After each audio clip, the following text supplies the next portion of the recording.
ప్రతి గ్రామానికి కూడా ఒక విలేజ్ క్లినిక్, ఒక మేల్ అసిస్టెంట్, ఒక ఫీమేల్ అసిస్టెంట్ ప్రతి గ్రామంలో ఉండాలా.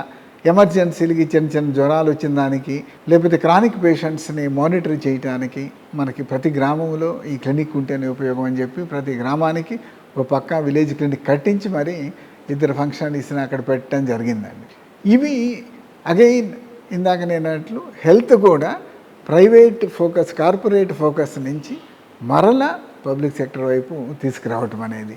సో ఇవన్నీ సామాన్యమైన విషయాలు కాదండి. ఇప్పుడు ఎవరైనా క్రిటిసైజ్ చేసేవాళ్ళు మరి మీరు ఎందుకు చేయలేకపోయారు, ఇవి ప్రజలకు అవసరం లేదా, ఇవి మీరే చెప్పండి. మీకు ధైర్యం ఉంటే ప్రజల ముందు మీ మేనిఫెస్టో చెప్పేటప్పుడు స్టేజ్ మీద ఈయన విద్యారంగంలో చేసేవన్నీ కూడా ప్రజలకి అవసరం లేనివి, ఈయన ఆరోగ్య రంగంలో తీసుకొచ్చిన మార్పులు ప్రజల కోసం కాదు, ఇదంతా స్వార్థం కోసం అని చెప్పి మీరు స్టేజ్ ఎక్కి చెప్పండి ధైర్యంగా. మేము ఇవన్నీ కూడా మానేస్తాం, మేము వస్తే అన్నీ క్లోజ్ చేసి అన్నీ ప్రైవేట్ వాళ్ళకే ఇస్తామని చెప్పి మీరు చెప్పండి. చెప్పలేరు. అంటే మీరు చేయలేనివి ఎవరన్నా చేసినప్పుడు you should have, the minimum sense to appreciate. అదే ధైర్యం అంటే. మంచి ఎవరైనా చేసినప్పుడు అప్రిషియేట్ చేయటం ధైర్యం. అదేవిధంగా ఈ గవర్నమెంట్ తీసుకునేటువంటి స్కీములు కానీ ప్రోగ్రాములు కానీ ఇవన్నీ కూడా ప్రజలకు అందించటం ఎందుకు అందట్లేదు.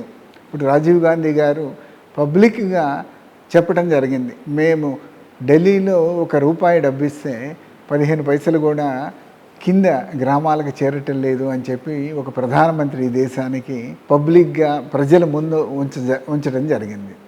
మరి ఎందుకు వెళ్ళటం లేదు అంటే మీకు ఆ డెలివరీ మెషినరీ మీరు ఏర్పాటు చేయలేకపోయారు అనేది అర్థమైపోతుంది. దాన్ని ఈయన ఒకటి డైరెక్ట్ బెనిఫిట్ ట్రాన్స్ఫర్ అనే పద్ధతిలో కరప్షన్ లేకుండా ఉండడానికి జీరో కరప్షన్ కోసం బ్యాంక్ అకౌంట్లో వేయటం, రెండోది అవి కూడా వాళ్ళ ఇంటి దగ్గర అందే విధంగా ప్రతి బెనిఫిషియరీస్ని టచ్ చేయటం కోసం అని చెప్పి ప్రతి గ్రామంలో విలేజ్ సెక్రటేరియట్లు ఏర్పాటు చేయటం, అన్ని సర్వీసెస్ అందించడానికి.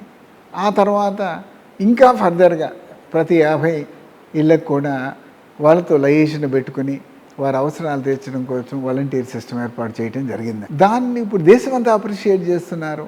చాలా రాష్ట్రాలు వాటిని ఇంప్లిమెంట్ చేయడానికి ప్రయత్నం చేస్తున్నారు.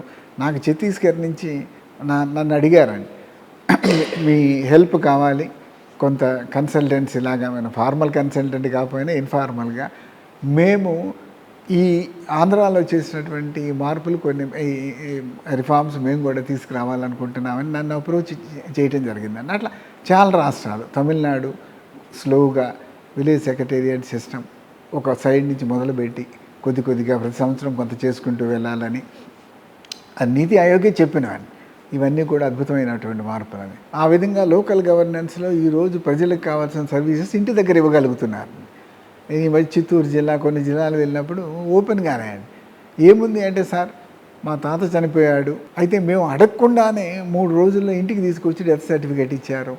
ఇటువంటివి ఒకప్పుడు మనము ఊహించరానివ్వండి. ఎందుకంటే మండలానికి వెళ్ళాలి, మండలానికి వెళ్తే ఇప్పుడు ఎలక్షన్ టైం అనుకోండి, మీరు మండలానికి వెళ్తే మీరు రోజు 10 రోజులు వెళ్ళినా కూడా ఒకసారి ఎంఆర్ఓ దొరకడండి, ఒక సర్టిఫికేట్ కోసమో మీకు కావాల్సినటువంటి అవసరం కోసం.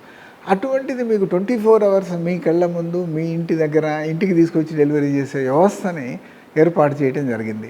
ఈ వ్యవస్థ మంచిది కాదు అని చెప్పి దేశంలో ఎవరు ఏ రాష్ట్రం చెప్పలేకపోతున్నారు. ఢిల్లీ సెంట్రల్ గవర్నమెంట్ అప్రిషియేట్ చేస్తుంది, నీతి ఆయోగ్ అప్రిషియేట్ చేస్తుంది. ఇవన్నీ మూసేస్తాం, మాకు ఇవేమి వద్దు అని చెప్పేటువంటి ధైర్యం ఎవరికొన్నా ఉంటే చెప్పొచ్చాను పబ్లిక్కి, ఇవన్నీ మార్చేస్తామని మౌలిక మార్పులు తీసుకురావటం జరిగింది. అదేవిధంగా ల్యాండ్ మేనేజ్మెంట్, ల్యాండ్ మీద ఉన్న సమస్యలన్నీ కూడా చుక్కల భూముల కాడి నుంచి, అసైన్డ్ భూముల కాడి నుంచి, మీకు అనాదానము ల్యాండ్ల కాడి నుంచి ప్రతి దాన్ని కూడా అడ్రస్ చేసి జీవోలు ఇవ్వటం, ఒక డ్రైవ్ తీసుకుని వాటిని ఇంప్లిమెంట్ చేయటం చేస్తూ ఉన్నామండి. ఇప్పుడు ఒక పర్మనెంట్ టైటిల్స్ కోసం కూడా బ్రహ్మాండంగా మొత్తం రీసర్వే చేసి చక్కగా చేస్తూ ఉన్నాం. దాన్ని డైవర్ట్ చేసుకోవటం కోసం అక్కడక్కడ దానివల్ల నష్టపోయేటటువంటి వృత్తులు వాళ్ళు ఏదో పబ్లిక్ని డైవర్ట్ చేయడానికి ఏదో మాట్లాడుతూ ఉంటారు. తెలిసి తెలియని రాజకీయ నాయకులు కూడా ఓహో అందుట్లో ఏదో ఉంది కదా అని చెప్పి ప్రభుత్వాన్ని క్రిటిసైజ్ చేయాలి కాబట్టి ప్రతి మంచి పని కూడా క్రిటిసైజ్ చేస్తూ ఉంటారు తప్పితే అద్భుతమైనటువంటి మార్పులు అండి ఈ విధంగా. సో ఈ మార్పులు తీసుకొచ్చారు కాబట్టి ఎవరైనా అప్రిషియేట్ చేయకుండా ఎందుకుంటారు? సామాన్య ప్రజలు ఈ మార్పుల వల్ల ఎవరైతే లాభం పొందుతున్నారో వాళ్ళు తప్పనిసరిగా వాళ్ళకి కృతజ్ఞత ఉంటుంది, మర్చిపోరు, దాన్ని గుర్తించి మరలా ప్రభుత్వాన్ని ఎన్నుకుంటారు అనేటటువంటి లక్ష్యం అండి. క్రిటిసిజం ఏంటి ఎక్కువగా? అవును, మీరు అసలు ఇన్వెస్ట్మెంట్స్ మీద ఫోకస్ చేయట్లేదు, ఇన్ఫ్రాస్ట్రక్చర్ మీద ఫోకస్ చేయట్లేదు, జాబ్స్ మీద ఫోకస్ చేయట్లేదు. ఇటువంటివి ప్రాథమిక క్రిటిసిజం అండి. అభివృద్ధి అంటే ఏంటి నాకు అర్థం కాదండి. సరే, ఒక పక్క ఏమన్నా సంక్షేమం, రెండో పక్క అభివృద్ధి బ్యాలెన్స్ చేయాలి అని అంటే ఇక్కడ బ్యాలెన్స్ ఏది తప్పిందో ఒకసారి దయచేసి మీరే ముందుకు వచ్చి చెప్తే బాగుంటుంది. అభివృద్ధి అనేది మానవ వనరుల అభివృద్ధి is as important as infrastructure, concrete అనేది ప్రపంచవ్యాప్తంగా అందరూ ఒప్పుకునేదండి, దాన్ని క్రిటిసైజ్ చేయలేము. ఇంకా అభివృద్ధి ఏంటి? ఉద్యోగాలు పబ్లిక్ సెక్టర్లో గత 40 సంవత్సరాల్లో ఏ 5 సంవత్సరాలు ఏ ముఖ్యమంత్రి, గత ముఖ్యమంత్రే కాదు, 40 సంవత్సరాల్లో ఏ ముఖ్యమంత్రి అన్ని పబ్లిక్ ఉద్యోగాలు ఈయన 5 సంవత్సరాలు ఇవ్వటం జరిగింది. 5 సంవత్సరాలు యాక్చువల్లీ 2 సంవత్సరాలు కోవిడ్తో పోయింది.